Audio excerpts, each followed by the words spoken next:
Hey there, car shoppers. My name is Kyle, your car professional, here today with AutoDice.com, the online service that lets you build your dream car and dealerships bid on it. Today, I'll be talking about the number one question that I get asked when people find out that I work in the car industry, which is, how do I sleep at night? Just kidding. The number one question that I get asked is how to negotiate for a car and make sure that you get the best deal. So we'll go over some tips and tricks to make sure that you can smooth out that process the next time you're negotiating for a car, and of course, get the best deal. Let's get started.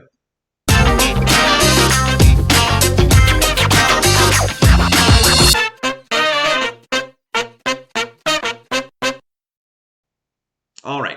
So to start off with, negotiating for a car, the number one thing that actually I do find people complain about or they want to talk about is not necessarily about the deal that they get when negotiating for a car, but it's actually about not liking the interaction with the sales associate. Pressure tactics were being used. They didn't like the attitude. Whatever the case is, it's more of an interaction issue than it is actually about the deal or the car. The answer to that is something that a lot of people may not be aware of, but you don't actually have to negotiate with the sales associate. You can always request to deal directly with the sales manager.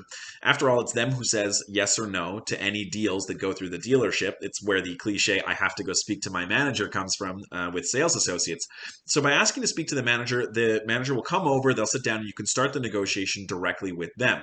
Now, there's no guarantee that you're going to like the sales manager any more than you like the sales associate. After all, it's very possible that the sales manager trained the sales associate for their approach, but it at least gives you a second chance to maybe find somebody who does things just a little bit differently that may be more in line with how you want to buy your car, and you might enjoy that a little bit more.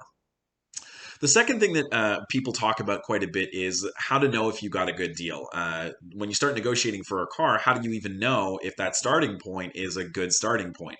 What I'll recommend for that is to use one of the numerous online services that are available to give you a bit more of a foundation for a vehicle's pricing. So you can do a little bit of research with those services, find out, the vehicle, say, is around $300 a month, which means if you go to the dealership and they bring you a starting offer of, say, $400, you're not even in the ballpark, and probably a good idea to point that out and try and get it back more in line with the information that you found online. And that'll help you be a bit more confident in that interaction. Now, for people that really don't want to negotiate at all, they hate the concept, they find it uncomfortable, and they just don't want to do it, there are even services nowadays such as AutoDice that will completely remove the negotiation process from you, the car buyer. You can just do the fun parts of test driving the vehicle and taking a look at it in the showroom, and then leave the gritty stuff to that online service.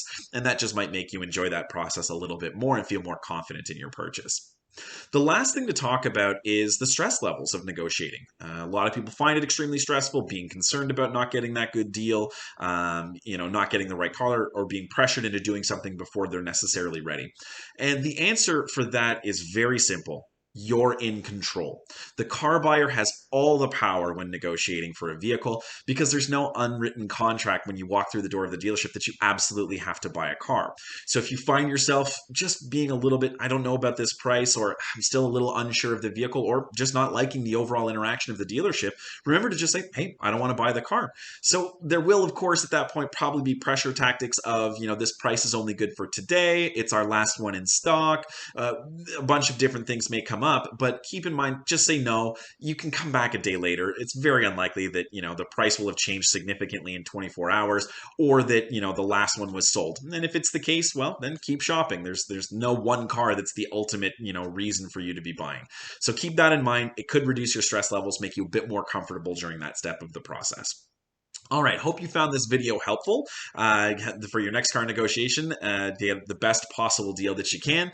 And if you wouldn't mind, like and subscribe. It really helps out the channel. If you have any ideas or questions that you'd like me to answer in a future video, go ahead and leave those in a comment below, and I'll do my best to get to it. And as always, I hope you get the best deal.